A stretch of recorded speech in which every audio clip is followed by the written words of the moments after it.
और अब दीगर खबरें शामिल करें और आपको बताएं, वज़ीर आज़म शहबाज शरीफ दौरा चीन मुकम्मल करके वतन वापस पहुँच गए। मुश्तरका एलामिया जारी कर दिया गया। दोनों ममालिक का नए दौर की बैनुल अक़वामी बरादरी के क़याम पर इत्तफ़ाक़। पाक चीन सिक्योरिटी पार्टनरशिप कायम करने का फैसला। दिफा, सलामती और इंसदाद दहशतगर्दी ताउन को मज़ीद वसअत देने का ऐलान। CPEC-2 को तेज़ी से आगे बढ़ाने पर भी इत्तफ़ाक़। उस्मान खान की रिपोर्ट में जानिए। चीन ताल्लुकात नई स्ट्रेटेजिक बुलंदी पर। हर मौसम के आहानी दोस्त ममालिक ने नए दौर की बैनुल-अक़वामी बिरादरी के क़याम पर इत्तेफाक करके दुनिया को बड़ा पैगाम दे दिया। आलमी निज़ाम में एकतरफा इक़दामात की मुखालिफत और कसीरुल क़ुत्बी दुनिया की हिमायत का अयादा। वज़ीर आज़म पाकिस्तान के दौरा चीन के अख्तिताम पर जारी पाक चीन मुश्तरका एलामिया में दिफा, सलामती और इंसदाद दहशतगर्दी ताउन को मज़ीद वुसअत देने का ऐलान। फ़रीक़ैन का सिक्योरिटी पार्टनरशिप के क़याम पर इत्तेफाक। खित्ते में अमन इस्तेहकाम के लिए मुश्तरका किरदार अदा करने का आज़म। जनूबी एशिया में अमन इस्तेहकाम और तमाम तनाज़ात के हल के लिए मुज़ाकरात पर जोर दिया गया। चीन का पाकिस्तान की खुद मुख्तारी, सलामती और इलाकाई सालमियत के लिए गैर मुतज़लज़ल हिमायत का अयादा और अज़्म का इजहार। ईरान अमरीका जंगबंदी में पाकिस्तान के किरदार और इस्लामाबाद मुज़ाकरात को खिराज तहसीन पेश किया। मशरिक़ वुस्ता में अमन इस्तेहकाम के लिए मुश्तरका किरदार जारी रखने पर भी इत्तेफाक। चीन ने मसला कश्मीर पर पाकिस्तान के मौक़िफ़ की मुकम्मल हिमायत का अयादा किया, जबकि पाकिस्तान ने वन चाइना पॉलिसी की मुकम्मल हिमायत दोहराई और ताइवान को चीन का हिस्सा करार दिया। अफगानिस्तान से फरीक़ी राब्तों में पेशरफ्त। TTP और ETIM के खिलाफ पाक चीन वाज़ेह मुश्तरका मौक़िफ़। दहशतगर्दी के मामले पर दोहरे मयार की मुखालफत की गई। पाकिस्तान और चीन का CPEC 2.0 को तेज रफ्तारी से आगे बढ़ाने पर इत्तेफाक। गवादर को इलाकाई राब्ता मरकज बनाने का फैसला। खुंजराब राहदारी को मजीद फाल करने पर जोर। चीन ने पाकिस्तान की मुआशी बहाली और उड़ान पाकिस्तान प्रोग्राम को सराहा। दोनों मुल्कों का मसनूई ज़हानत, डिजिटल मईशत, खलाई ताउन और जदीद टेक्नोलॉजी में इश्तराक बढ़ाने पर इत्तेफाक। मादनियात, तवानाई, सनती पार्क्स और ज़रई शोबे में ताउन बढ़ाने का भी ऐलान किया गया। जंगबंदी की खिलाफ वर्जी। अमरीकी फौज के जनूबी लबनान में फजाई हमले, ईरान के ड्रोन लॉन्चिंग तनसीबात और माइंस बिछाने वाली कश्तियों को निशाना बनाया गया। सेंटकॉम का कहना है कि जंगबंदी के दौरान तहम्मुल का मुजाहिरा करते हुए अपनी अफवाज का दिफा करेंगे। इससे पहले ईरान के शहर बंदर अब्बास में कई धमाकों की आवाजें सुनी गई थी। दूसरी जानिब ईरान ने अमरीकी MQ-9 ड्रोन मार गिराने का दावा किया है। पास दौरान इनकलाब के मुताबिक अमरीकी F-35 लड़ाका तैयारे पर फायरिंग भी की। तर्जमान ईरानी फौज का कहना है जंगबंदी की खिलाफ वर्जी के जवाब के हक को जायज और हतमी समझते हैं। ईरान का अमरीका की जानिब से जंगबंदी की खिलाफ वर्जी का जवाब देने का ऐलान। तर्जुमान ईरानी वज़ारत ख़ारजा इस्माइल बक़ाई कहते हैं अपने दिफा में कोई हिचकिचाहट नहीं दिखाएंगे, हमलों का जवाब दिया जाएगा। अमरीका ने सूबे हुर्मुज़गान में तिजारती जहाज़ों को निशाना बनाया। ये कार्रवाइयाँ अमरीकी बदनीयती को जाहिर करती हैं।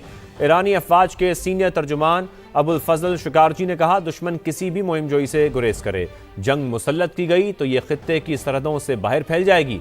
ईरान हर सूरत हाल से निपटने के लिए तैयार है। अमरीका को सख्त थप्पड़ रसीद किया और दुश्मन के अहदाफ को नाकाम बना दिया। ईरानी रहबर आला मुश्तबा खामनाई का हज के मौके पर पैगाम। कहा खित्ते की अक़वाम और ममालिक अब अमरीकी अड्डों के लिए ढाल नहीं बनेंगे। अमरीका को अब शर फैलाने के लिए महफूज जगह नहीं मिलेगी। दुश्मन ईरान को हथियार डालने के लिए मजबूर करने में नाकाम हुए। इसराइल खित्ते का मोहलिक सरतान है जो जवाल की तरफ बढ़ रहा है। सेहूनी हुकूमत अपनी उम्र के आखिरी मराहिल के करीब पहुंच चुकी। मुस्तकबिल उम्मत इस्लामिया और नई इस्लामी तहजीब का है। आगे बढ़े और आपको बताएं, सिंध तास मुआहदे की एकतरफा मुअत्तली तस्लीम नहीं करते। भारत की जानिब से पानी को बतौर हथियार इस्तेमाल करना किसी भी सूरत काबिल कबूल नहीं। नायब वज़ीर आज़म इसहाक़ डार का अक़वाम मुत्तहिदा की सलामती काउंसिल के मुबाहिसे में दो टुक मौक़िफ़। आलमी क़वानीन और मुआहदों की पासदारी यकीनी बनाने पर जोर। कहा पाकिस्तान देरीना तनाज़ात के पुरअमन हल का हामी है। ईरान अमरीका कशीदगी कम करने के लिए मुखलिसाना कोशिशें की। हिमायत पर दोस्त ममालिक के शुक्रगुजार हैं। Exerted a sincere efforts in facilitating a durable solution that results in lasting peace and stability in the region. Durable peace in South Asia cannot be built on denial, unilateralism or repression, nor can it coexist with the attempts to hold the Indus Water Treaty in abeyance, a vital framework for water cooperation and regional stability. Water must never be weaponized. Treaties must always be honored and disputes must be resolved through adherence to the international law. Pakistan reaffirms its unwavering support for the Palestinian people's right to self-determination and to an independent, viable, contiguous state of Palestine based on pre-1967 borders with Al-Quds Al-Sharif as its capital. Bharat Sindh तास मुआहदे की मुसलसल खिलाफ वर्जी कर रहा है। गुज़श्ता कई बरसों में पाकिस्तान को कई बार सैलाबी सूरत हाल का सामना करना पड़ा। विफाकी वजीर मुसद्दिक मलिक ने दुशंबे में भारतीय आबी जाहिरियत को दुनिया के सामने बेनकाब कर दिया। बैनुल-अक़वामी वाटर कॉन्फ्रेंस से खिताब में कहा, पाकिस्तान मौसमियाती तब्दीली से मुतासरा मुल्कों में शामिल है। दुनिया भर में 3 अरब आबादी को पीने का साफ पानी मैसर नहीं। Roughly 3 billion people, 3,000 million people who are dealing with water scarcity. We didn't cause it. Why are we paying for this? We only emit 1%, less than 1% of the greenhouse gases. Why are we suffering? Pakistan had a treaty, Indus Water Treaty, which stayed stable for 65 years.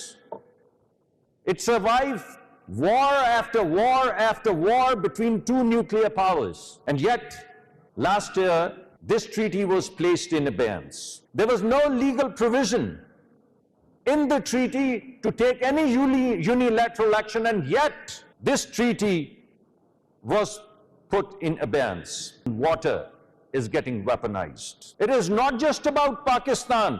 Once this precedent is set, no downstream country across the world would have water rights. और आपको बताएं, वज़ीर इत्तलात खैबर पख्तूनख्वा शफी जान ने वज़ीर आला सुहेल आफरीदी की वफाकी वज़ीर दाखिला मोहसिन नकवी से मुलाकात की तस्दीक कर दी है। प्रोग्राम नदीम मलिक लाइव में गुफ्तगू करते हुए कहा, 14 मई की मुलाकात खुफिया नहीं थी, उसमें बानी PTI के अहलखाना का कोई रुकन मौजूद नहीं था। मुलाकात में सियासी गुफ्तगू नहीं हुई, सिर्फ दहशत गर्दी पर बात हुई। वफाकी वज़ीर तारिक फजल चौधरी ने कहा, PTI सियासी बातचीत भी करे तो ये उनका हक है। ईद के बाद वज़ीर आज़म और अपोजिशन लीडर महमूद अचकज़ई की मुलाकात होगी। मुलाकात कहाँ होगी, बस ये तय करना है। ये मुलाकात जो थी 14 मई को हुई थी। जिस तरीके से इस मुलाकात को प्रोपेगेट किया गया है वो नहीं होना चाहिए था। खान साहब के फैमिली का कोई मेंबर उसमें मौजूद नहीं था। दहशतगर्दी की जारी लहर है, उस पे ही बातचीत हुई है, कोई सियासी गुफ्तगू इसमें नहीं हुई। अगर हम डील के चक्कर में होते या किसी बैकडोर से राब्ते करने की कोशिश करते तो हमारी पोजीशन आज चेंज होती। तो सबसे पहले ये बात बड़ी ताज्जुब अंगेज है, दहशतगर्दी से मुतासरा सूबे का वज़ीर आला, वो इतनी देर से क्यों मुलाकात हुई है? ये मुलाकात तो आज से 6 महीने पहले होनी चाहिए थी और रूटीन और मामूल में होनी चाहिए। इसलिए इसको सियासी रंग देना, वो चाहे कोई PTI का बंदा दे या कोई और दे, बिल्कुल गैर मुनासिब है। अगर वो कोई पॉलिटिकल बात भी करे तो उनका राइट है। लीडर ऑफ अपोजिशन अचकज़ई साहब के चैम्बर में राना सनाउल्लाह साहब और मैं गए हैं और उन्होंने जाके दावत दी है कि हम चाहते हैं कि प्राइम मिनिस्टर की और आपकी मुलाकात हो, जो कि तय है। उसका वेन्यू सेट होना बाकी है कि मुलाकात होगी ईद के बाद, कहाँ होगी ये तय होना बाकी। अब आपको बताएं, पंजाब के मुख्तलिफ शहरों में ज़लज़ले के शदीद झटके महसूस किए गए। छतें गिरने से एक शख्स जाँ बहक और 10 अफराद जख्मी हो गए। ज़लज़ले के झटके मंडी बहाउद्दीन, सराय आलमगीर, फालिया, भीरा, मुरीद के और जहलुम में महसूस किए गए। जहलुम के इलाके जलालपुर शरीफ में मुतादिद मकानात और इमारतों को नुकसान पहुंचा। छतें गिरने से 14 साल का एक लड़का जाँ बहक हो गया। 10 जख्मियों में से 3 की हालत तशवीशनाक बताई जा रही है। तर्जमान PDMA के मुताबिक दीगर इलाकों में भी नुकसानात का जायजा लिया जा रहा है। ज़लज़ला पेमा मरकज़ के मुताबिक रेक्टर स्केल पर ज़लज़ले की शिद्दत 4.8 रिकॉर्ड की गई। ज़लज़ले का मरकज़ जहलुम से 58 किलोमीटर जनूब मगरिब था। ज़लज़ले की गहराई 12 किलोमीटर रिकॉर्ड की गई।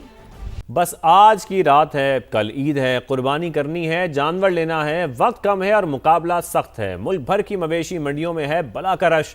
किसी को तगड़े बैल की तलाश है तो कोई नटखट बकरा ढूंढ रहा है। खरीदारी का ये है फाइनल राउंड। मवेशी मंडियों में भाव ताव उरूज पर पहुंच चुका है। बिल्कुल ऐसे ही कराची की क्या सूरत हाल है, ये जानते हैं मोनिस अहमद से। मोनिस, आप हमें बताएं कि कराची में क्या तैयारियां चल रही हैं।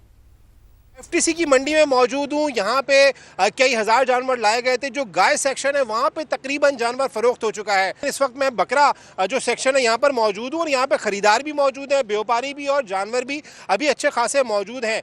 इस वक्त भी यहाँ पे सौदा चल रहा है, इनसे बात करते हैं। आप मुझे बताइएगा, सौदा बना नहीं बना, क्या देख रहे हैं मंडी में? सौदा मुश्किल हो रहा है सौदा करने में ना, क्योंकि हमने 170 लगाए अभी और वो भाई कह रहे हैं 2 लाख रुपए। व्यापारी जो है क्यों कम नहीं कर रहे? आप कितने मांग रहे हैं और क्या वजह है?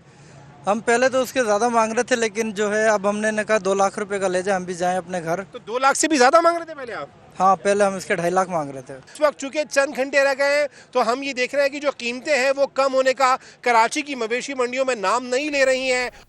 ठीक है मोनिस, बहुत शुक्रिया, आपने अपडेट किया। नाजरीन, कोई जानवर ढूंढ रहा है तो कोई घर ला चुका है। बच्चे अपने प्यारे दोस्त के साथ घुल मिल गए हैं। चंद घंटों में ये साथी जुदा हो जाएगा। बच्चे अपने जानवर की देखभाल और खातिर मदारत में भी मसरूफ हैं। बिल्कुल, कराची से शहरियार साजिद की रिपोर्ट में देखिए। जी तो खूब हल्ला गुल्ला हो रहा है, खिदमतें भी जारी हैं जानवरों की, और इस वक्त हर गली मोहल्ले के अंदर रौनकें जो हैं वो लगी हुई हैं। ख़ास तौर पर बच्चे बहुत ज़्यादा इन जानवरों के साथ अटैच हैं और इनका भरपूर ख्याल रख रहे हैं। किस तरह, आइए आपको दिखाता हूँ। खिलाता हूँ, मैं खुद खाना नहीं खाता, इन लोगों को खाना खिलाता हूँ। आज आखिरी दिन है, कल ज़िबा हो जाएगी, तो आज मैं इसकी टांगे और हाथ मुंह सब दबा रहा हूँ। गाय के लिए चारा लेके आती हूँ, फिर इसको बनाती हूँ, फिर मैं इसको खिलाती हूँ, फिर जब वो खा लेती है तो मैं इसको नहलाने ले जाती हूँ, फिर मैं इसको प्यार करती हूँ। ये मेरी गाय है, ये कल चली जाएगी एंड सही है यार, बहुत इमोशनल मोमेंट होगा, लेकिन मैंने काफ़ी ज़्यादा इसका अपने टाइम करा है सस्पेंड, बट कल चली जाएगी ये। इसका बहुत ख्याल रखती हूँ, और जब इसकी कुर्बानी होगी तब थोड़ा बहुत अफसोस होगा ही, क्योंकि इसको बहुत दिनों से पाल रहे हैं और इसको मैं चारा खिलाती हूँ, खाना भी इसको खिलाती हूँ, इसकी बहुत खिदमत करती हूँ। अपनी गाय का बहुत ख्याल रखती हूँ, मैं उसको खाना वाना खिलाती हूँ। ये मेरी गाय है एंड मैं से बहुत ज़्यादा अटैच हूँ, क्योंकि इसके साथ 10 दिन रहे हैं, एंड अगर आप किसी के साथ भी 10 दिन रहोगे तो आप बहुत ज़्यादा अटैच हो जाते हो। कल ईद है तो हम लोग इनको ज़िबा हो जाएंगे, सो बहुत याद आएगी, मगर इनसे अटैचमेंट बहुत हो गई है। तो ये जज्बा है बच्चों का अपने जानवरों के साथ। थोड़े से उदास भी नज़र आ रहे हैं, क्योंकि ये जानवर जो है वो कल ज़िबा हो जाएंगे, लेकिन आज ये पूरी रात जो है वो अपने जानवरों के साथ गुजारेंगे, खिलाएंगे पिलाएंगे, और कुछ बच्चे तो ये कहते हैं कि इनके साथ हम सो भी जाएंगे। कैमरामैन आतिफ कुरैशी के साथ शहरियार साजिद, समा, कराची। तो जनाब, ईद है तो सजना संवरना भी ज़रूरी है। ख़वातीन कहते हैं कि ईद छोटी हो या बड़ी, तैयारी तो करनी ही होती है। लाहौर से मारा हाशमी रिपोर्ट कर रही हैं। बड़ी ईद की तैयारियां भी बड़ी ही की जा रही है। वक्त कम है, मुकाबला सख्त है, शॉपिंग हो गई है, अब वक्त हुआ जाता है सजने संवरने का। तो आप हमारा सबसे पहले मुझे बताएं कि इस बार क्या ट्रेंडिंग में है, और मैनी पैडी की ज़्यादा डिमांड है या फेशियल्स की? लड़कियाँ क्या ज़्यादा डिमांड कर रही है? गर्मी बहुत ज़्यादा है, ठीक है, और स्किन जो है बहुत ज़्यादा, आपको पता है कि ऑयली लगती है क्लाइंट्स की, तो वो ये करते हैं कि स्किन के ट्रीटमेंट्स जो हैं वो बहुत ज़्यादा ले रहे हैं। उसके अलावा ये कि हेयर में आजकल जो है वो बहुत ज़्यादा वार्म टोन नहीं चल रही, कूल टोन की तरफ जा रहे हैं, क्योंकि समर में बहुत ज़्यादा लाउड कलर नहीं चलते। मेकअप के हवाले से इस बार कौन सा ज़्यादा मेकअप किया जाए? सॉफ्ट मेकअप पर हम तवज्जो दें? बिल्कुल, जैसे समर में मेकअप तो सॉफ्ट ही होना चाहिए, जब ज़्यादा होता है तो फिर आपकी लुक्स जो हैं वो भी आप एजिंग की तरफ भी लगते हो। छोटी बच्चियाँ ट्विंस लग रही है और कटिंग करवा के फ्री हो चुकी है, तो आप मुझे बताएं क्या करवाने के लिए आई थी?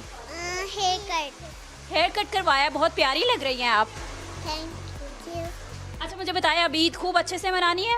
या जैसे जैसे वक्त ख़त्म होता जा रहा है, क्योंकि बहुत कम वक्त रह चुका है, तो लड़कियों की तैयारियां जो है वो भी बहुत अरूज पर है। सबको यही इंतज़ार है कि हम ईद पर सबसे ज़्यादा जाज़िबे नज़र आए। जी माहिरा, आपका शुक्रिया। फैसलाबाद में भी यही रौनक है। ख़वातीन का ब्यूटी सैलून्स में रश है, किसी ने मेहंदी लगवाई तो कोई फेशियल में मसरूफ़ है।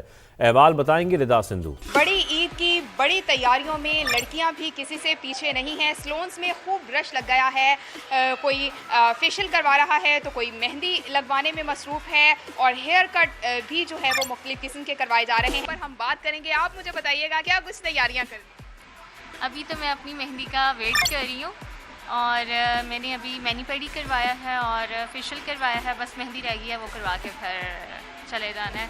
अभी मिनिमल सा डिज़ाइन मैंने सर्च किया है, तो जब भी मेरी बारी आती है तो मैं करवाती हूँ। बड़ी ईद है और इस पर खूबसूरत और दिलकश भी नज़र आना है, खूब गेट टुगेदर्स होंगी, तो खूब तैयारियां जो हैं वो यहाँ पर जारी हैं। तो जनाब, ईद है तो सजना संवरना भी ज़रूरी है। ख़वातीन कहते हैं कि ईद छोटी हो या बड़ी, तैयारी तो करनी ही होती है। लाहौर से मारा हाशमी रिपोर्ट कर रही हैं। बड़ी ईद की तैयारियां भी बड़ी ही की जा रही है। वक्त कम है, मुकाबला सख्त है, शॉपिंग हो गई है, अब वक्त हुआ जाता है सजने संवरने का। तो आप हमारा सबसे पहले मुझे बताएं कि इस बार क्या ट्रेंडिंग में है, और मैनी पैडी की ज़्यादा डिमांड है या फेशियल्स की?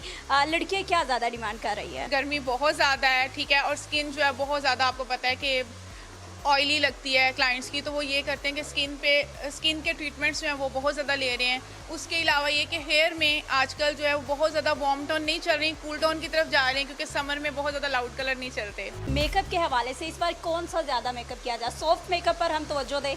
बिल्कुल, जैसे समर में मेकअप तो सॉफ्ट ही होना चाहिए, जब ज़्यादा होता है तो फिर आपकी लुक्स जो हैं वो भी आप एजिंग की तरफ भी लगते हो। छोटी बच्चियाँ ट्विंस लग रही है और कटिंग करवा के फ्री हो चुकी है, तो आप मुझे बताएं क्या करवाने के लिए आई थी? हेयर कट करवाया, बहुत प्यारी लग रही हैं आप। Thank you. अच्छा मुझे बताएं, अब ईद खूब अच्छे से मनानी है?